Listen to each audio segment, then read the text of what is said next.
I'm Jenni Carlson. I'm Barry Trammell. Welcome to the Jenni and Berry Show. The NFL playoffs are reaching a fever pitch, and don't we love it after last week's divisional round, which is always so fun because we get 4 games that tend to be really, really good. This Sunday brings the AFC and NFC championship games. Kansas City at Baltimore, Detroit at San Francisco. I mean, just mentioning those matchups kind of gets me a little fired up. But if you're a football fan in Oklahoma, you might be wondering who to cheer for. Lots of you, after all, are long-suffering Dallas Cowboys fans. Barry and I are here to help with local ties, some compelling stories, and lots more. But first, we want to say thanks to these sponsors for supporting the Jenni and Berry Show. The Oklahoma Ford Dealers Association, MidFirst Bank, Next Gen Roofing, Two Fellas Movers, the National Cowboy and Western Heritage Museum, 988 Oklahoma's Mental Health Lifeline. Drive into your best in Oklahoma Ford dealers today for the best deals on Ford's full lineup of trucks and SUVs. Ford is the best in Oklahoma. And let's face it, a box of pizza and a case of beer just don't work like they used to. Nobody wants to help you move. We know two fellas that love moving. With Two Fellas Moving Company, we offer free, no-strings quotes for your move. With more than 20 years experience, we've pretty much moved it all. Our services don't end up moving either. Need to do some remodeling or spring cleaning? We've got you covered with dumpster rentals and junk haul services. Remember, quotes are free and there are no strings attached. If you're moving in Oklahoma, make sure to call the fellas. Visit twofellas.com for your free quote today. All right, Barry, playoff time in the NFL. I know you're excited. I'm excited. Kansas City, they continue to roll along in the playoffs, looking stronger and stronger.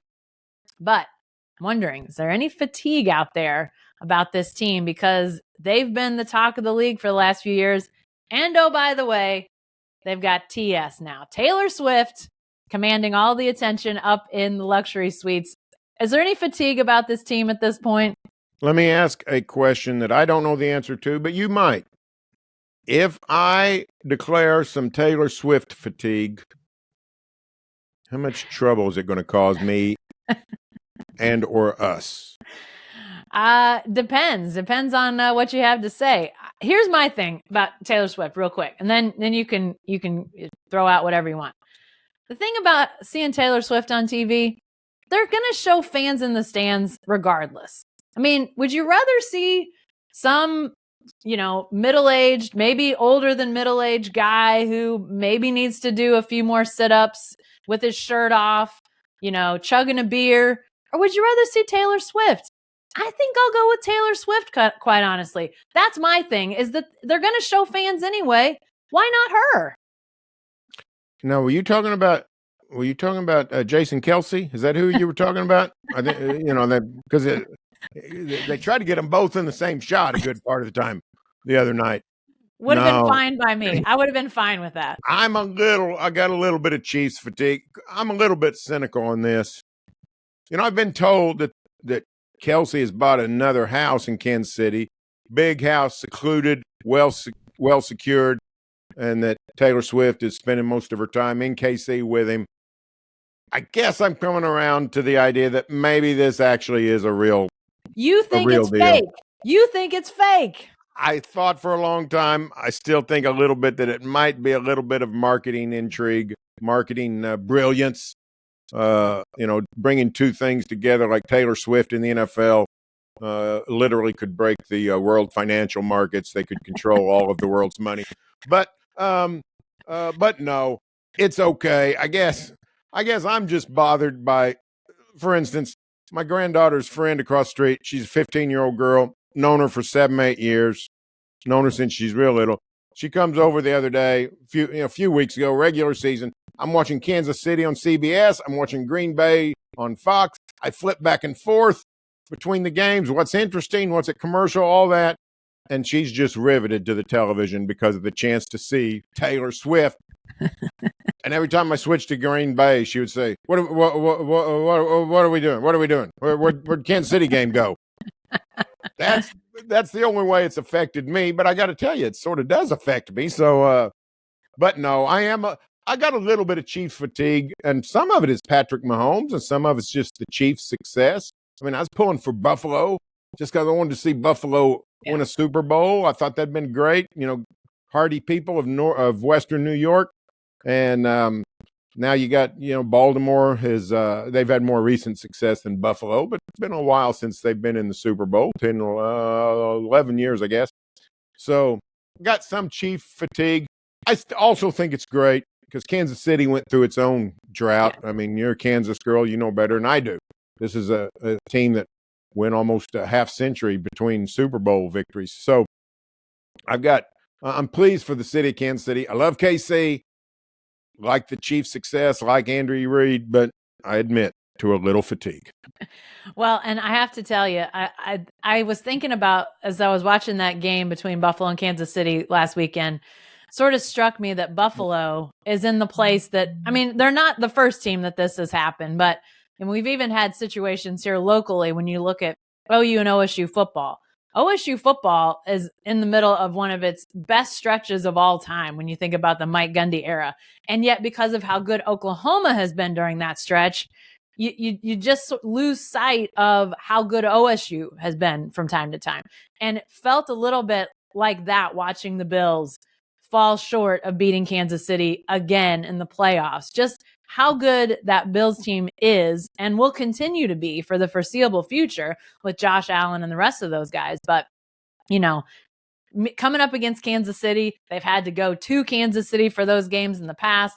Then Kansas City comes to them. It's cold. It's been snowing. People are, standing on snow. They're throwing snow in celebration. I mean, it's a quintessential Buffalo setup, and they still couldn't knock Kansas City out. To me, that is, it's just, you have to, in some ways, Kansas City fans aren't going to feel for the Bills, but I think you have to, if you're just watching from outside, you have to feel a little bit, at least, it's just unfortunate that the Bills are hitting such a high time in their franchise history. At the same time, you've got Patrick Mahomes and all those guys in Kansas City. And Barry, if people are thinking, all right, should I pull for the Chiefs? I don't know if I can pull for the Chiefs. We got some local guys on that team that people might want to pull for, whether it's Creed Humphrey, snapping the ball to Patrick Mahomes, Blake Bell catching it, Sooners both, James Winchester also, Wanye Morris on the offensive line. They're maybe not as OU-centric as some other teams in the NFL, but they got some Sooners on that team too. Oh, yeah. Creed Humphrey's a great story. I went to Shawnee last summer for Creed Humphrey Day. The city celebrated him after his Super Bowl title.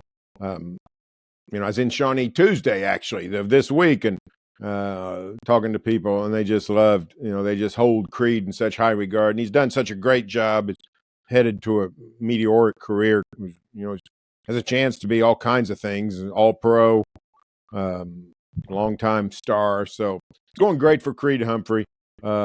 James Winchester, another Oklahoma kid, Blake Bell, a Sooner hero. So, yeah, lots to like about the Chiefs. And they're close by. Heck, mean, you can get to Arrowhead in 5 hours from Oklahoma City. So a lot of Oklahomans cheer for the Chiefs, just geographically and naturally. So it's a good story. And they're an easy team to cheer for. It's one of the things you got to love about the NFL is, in the NBA, to a certain extent, MLB also, the glamour markets dominate.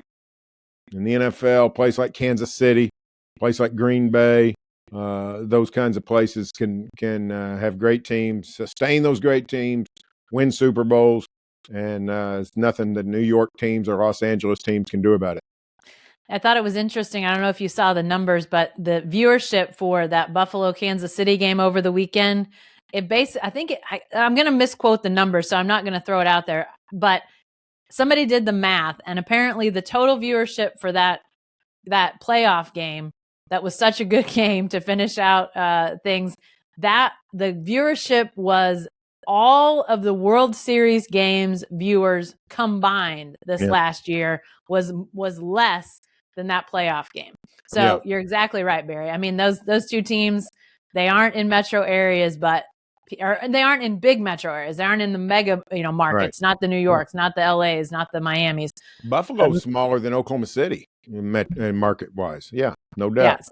So to have those two teams with that kind of pull, it's obviously an NFL poll, but still, it doesn't have to be the big cities that get people to tune in. I mentioned the Oklahoma connections with the Chiefs, but the Oklahoma Ravens have kind of become a thing. It's a little bit more longstanding, and they've got a good flock of them right now, whether you're talking about Justice Hill, Mark Andrews, Tylan Wallace, and then you don't want to forget Charlie Collard, Norman North product, and there's even one more, Tyler Ott, the long snappers from Jinx. They got 5, Barry. Yeah, the Ravens went through a period, in the Stoops glory years of constantly drafting OU guys. Then they got into the OSU business. I get a charge out of Justice Hill. It seems like forever since Justice Hill was a Cowboy. I think 18 was his final year. Am I right about that? I think so. Sounds about right. This is 5th or 6th year in the NFL, which is a long career for an NFL tailback. But he's still a good player, still making great plays. I love his name, one of the all-time great names. He probably, he sounds like a Washington monument more than a Baltimore tailback, but that's okay. Just a really good story. Tulsa, Washington guy. And, Tylan Wallace had one of the biggest plays of the season, an overtime punt return to win the game for the Ravens. And he's not even the Ravens' primary punt returner. So, lots to like about Baltimore when it comes to the local guys. The Ravens are a fantastic organization, consistent winners, never too high, never too low. They're sort of the new Steelers, I would say. Yeah. They've got a really good team. I think they'll beat Kansas City. I think they're going to win the Super Bowl is what I think. So, Justice Hill and Tylan Wallace and that crew, Charlie Kolar, Mark Andrews, the tight ends. I think they've going to get some Super Bowl rings for some of these Oklahomans. Be still the heart of our editor, Mike Sherman, longtime Ravens fan. You talking about that. So, but yeah, I mean, a very good team. And, even when you talk about those guys, Mark Andrews injured. He hasn't played in the playoffs. There's been sort of ongoing talk. Could he get healthy enough potentially to play? I don't know if he can. I haven't looked at anything recently, but if they make the Super Bowl, there's an off week built in there. Maybe he gets a little bit more recovery time, but crazy to me to think that, a former Sooner tight end goes down and he gets replaced by a Norman guy and Charlie Kolar. And Charlie, great story too. Hard luck in a lot of ways, was injured last year, didn't play. Now he steps into that role of, playing in Andrew's place. They've obviously got some other guys that come in there as well, but just a great story there. So I think lots of people, and if you want one more, don't forget that offensive coordinator at Baltimore, Todd Monken, the former Cowboy offensive coordinator, very colorful. In fact, Barry, I have to admit, anytime they show Monken up in the booth, last week they had the camera that looked like it was literally like, it was almost on his laptop or something. I don't know what he has in front of him. It was so close. And I thought, as fiery as he gets, I wonder is that a good spot? What if he goes off, just what they might catch with that camera angle. Yeah, Todd Monken, big buddy of Mike Gundy's. Todd's son is like an offensive assistant. I think it's offense for the Cowboy coaching staff, graduate assistant type guy. So yeah, thick roots there. Monken was with Les Miles in the early days at OSU, came back as the great coordinator on that 2011 team that finished number 3 in the nation, won the Fiesta Bowl. So yeah, big OSU ties there. And the tight end, the Baltimore tight end situation with Andrews and Charlie Kolar. Even the other tight end, really good player, by the way. He's not from Oklahoma, has no Oklahoma ties, but he's got an Oklahoman's name, Isaac Likely. The old OSU basketball player who looks like a football player. It's not him, but they got the same name, spelled different. So, the Ravens are easy to cheer for, I think. And Mark Andrews, very productive player. Just rock solid tight end, which he was at OU, just completely dependable, big play guy. And he's gone on and done that in the NFL. I think it was it Troy or Tony Romo, one of the analysts, whoever called the game on Sunday or Saturday, just raving. I think it's Troy for ESPN, just raving about Mark Andrews and his value to the Ravens. So, yeah, we're sort of lucky with all these teams because there's lots of Lots of Okies to get behind. Yeah, actually, the team in the playoffs still standing that doesn't have much in the way of Oklahoma connections is Detroit. The Lions do have Malcolm Rodriguez on the roster, but really past that, kind of thin when you're looking for a connection back to the state. But they're still, it's hard not to like the Lions too, Barry, because this is a team that had gone decades without a playoff win. Now they're one win from the Super Bowl. And if you're looking for a little Oklahomaness to the Lions, I mean, if you look at the history of the Lions, you're going to see tons of Oklahomans who are basically blue and silver heroes in the Motor City, whether Steve Owens, Billy Sims, Barry Sanders. I mean, this is a team, a franchise that has had some pretty impactful Oklahoma connections in the past. And like I said, you know, this is a team that I think if you're looking for a team to cheer for, Detroit could use your cheers because, man, think about the decades that they have been not good at all. If you're going to cheer for cities, the Lions are your team. Absolutely. Not just this football team has been beleaguered, but the whole city of Detroit has been. You know, they've been with the went bankrupt, I think, at one point. The crash of 2008 really hurt the auto industry. You remember the bailouts of General Motors and Chrysler and whoever else. But Detroit's really struggled over the decades. Making a comeback. Talk's a big game. I haven't been there in a while. They may be doing a great job. I don't know. But it's a feel-good story for this football team to get good. If you remember, now the Red Wings, have pretty good history, but Tigers haven't been good in a long time. The Pistons had the great run, but they've been derelict the last decade or so in the NBA. I think the Lions really are picking up the city of Detroit. So they are a fun team to cheer for. But as people may not know this about us, but we're actually sort of fascinated with uniforms. We'll text back and forth during a game and comment on the uniform. Exactly. Trish and I watch a game. We'll talk about the uniforms as much as the strategy of the game. And when it was clear Detroit was going to win the other night, go to San Francisco, I got thinking, Detroit at San Francisco. I know exactly what the 49ers are going to look like. I haven't seen the Lions enough in the last 20 years to know even what color of pants do they wear in road games. A great point. Maybe it's silver. Man, I don't know. Is it white? Is it blue? There's not any. We don't even have any great images of what the Lions are even like. They've been so irrelevant. So it's a great story that Detroit is back. And Malcolm Rodriguez, the pride of Wagner, knock 'em dead. Yeah, I have to admit, when the Lions hired Dan Campbell a few years ago, I thought it was sort of the next chapter of irrelevancy because, he didn't make a great first impression. It was about the biting kneecaps thing. And I thought, wait, who is this guy? He's no Mark Daignault. He's no Mark Daignault. Watch our other Jenni and Berry show on the Thunder this week. But they have become a force to be reckoned with under Dan Campbell. So kudos to him. Kudos to his staff, to the ownership. They went through a change in how they, not only with the coaching staff, but GM, the ownership, and who was in charge. And it has made a world of difference.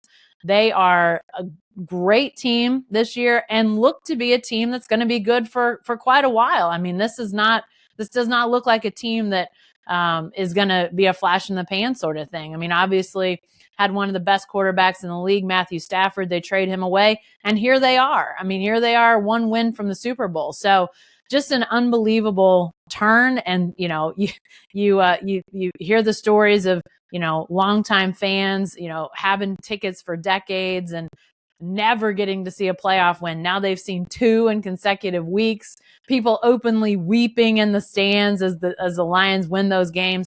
I mean, it just speaks to, how tied we get to these teams. So I would love to see the Lions in the Super Bowl. I don't know if they can go to San Francisco and win though, Barry. And San Francisco, it may not be as lovable as some of these other teams, but Brock Purdy, Mr. Irrelevant, Big 12 ties, Iowa State guy, quarterbacking this team. Now, there aren't a ton of Oklahoma ties, but there are some. George Kittle is from Norman, Trent Williams from OU, Braden Willis from OU. Even look at the practice squad. They've got Tay Martin, the former OSU receiver, on the practice squad. So Trent Williams, I mean, you won't find a better left tackle in the game of football right now. So, and frankly, you might not find a better tight end than George Kittle. So San Francisco, a formidable foe for the Lions. But what do you? Is there anything for Oklahoma fans looking for a team to cheer? Any reason that the Niners could win over their hearts? Couple things. One is if you're just a marginal NFL fan, get fired up for the playoffs, that kind of thing, wanting to latch on to something. I don't know that Sooner fans that aren't hardcore understand how great Trent Williams is. He's going to the Pro Football Hall of Fame. Trent Williams is going to be in Canton, Ohio. There's not any doubt about it. He's been the best left tackle in the NFL for several years, and he's over there at San Francisco doing a great job for them. And he's got a chance to win a Super Bowl ring, and he's that lineman from the great Stoops lines of 07, 08, 09. He was in the 2010 NFL draft. Sam Bradford and Gerald McCoy. So 3 of the top 4 picks, all Sooners. So this is the case of Trent Williams is going to be an epic Sooner in NFL history. So getting behind him. And George Kittle's just a fun player. He's fun to watch. He acts wild. He plays wild, but he's he's first team All-Pro. He's the experts considering the best tight end in the NFL. Kid from Norman High School, was not ballyhooed, was not heavily recruited. People can't seem to figure out that the tight ends from Norman and Norman North are big time players. Charlie Kolar, George Kittle. So he's a great success story. So lots to like about the 49ers. And of course, I love Brock Purdy. I fly the Big 12 flag. Sorry, new friends in the SEC. I'm trying to warm up to you, but my Big 12, Big 10, Big 12, Big 8, Big 8 roots go very deep. So, I'm cheering for Brock Purdy. So I think we're going to have a San Francisco-Baltimore Super Bowl, and there's going to be lots to like in that regard of those guys with a chance to win. You mentioned Trent Williams and his excellent career. I think I overheard you were talking about some of the analysts talking about Mark Andrews. I think it was Troy Aikman who was talking about Trent Williams, just raving about, his talent, best left tackle in the league, which obviously that position is the blind side position, protecting quarterbacks, taking care of that asset in the backfield. And it's important to remember Trent Williams now in season, I believe 14 in the NFL. So to be as long-term a pro as he has been and to still be considered the best at that position, I mean, it just speaks to the talent. And here he's a guy that when you look at his resume, he spent a lot of years in Washington, and those were not good teams. I mean, he played on some not good teams for a very long time. So for him to be on a team that could play for a Super Bowl championship, could win a Super Bowl championship, I mean, that's the type of thing that you want to cheer for guys like that, to have a chance to capitalize on great careers with championships. You mentioned Kittleberry. I think his story is one that when he was being recruited or not recruited at Norman North, signing day rolls around, he has one offer, and it's from Air Force. And George Kittle was actually, you're going to see him appear on the Bob Stoops show on selloutcrowd.com, Conversations with Coach. He had George Kittle on, so that's going to be posting this week. Look for that. And when you hear George Kittle talk, if there's one school that you think, man, I don't think that's a very good fit, it's probably Air Force. I don't know if George Kittle would have done well at Air Force, but that was his one offer until signing day. Iowa, which his dad Bruce played with Bob Stoops at Iowa, so a legacy type of situation. Iowa had a scholarship come open on signing day. They had somebody they thought was going to sign, flip a commitment. They suddenly had a scholarship. They offered it to Kittle. So Kittle goes to Iowa, becomes a huge tight end at Iowa, now is a megastar at the position in the NFL. So By the way, if you're thinking, why didn't the Sooners recruit George Kittle? Nobody was recruiting George Kittle. So it does feel weird that he was in Norman and not recruited, but an excellent player who really had to make himself into what he is today. Another guy that I think if you're looking for somebody to cheer in these NFL playoffs, you could do a lot worse than him. But we got lots of options for you. I hope we gave you somebody you might cheer this weekend. Sunday, both games on Sunday. It's going to be a great day of football. But that's all the time we've got this week. We've got all sorts of content at selloutcrowd.com, and you can find our columns and videos, podcasts there, as well as at our sites, barrytrammell.com and jenni-carlson.com. And hey, if you want content at your fingertips, and who doesn't, we've got you covered. We have an app. It's available for iPhone and Android, and you can download it today.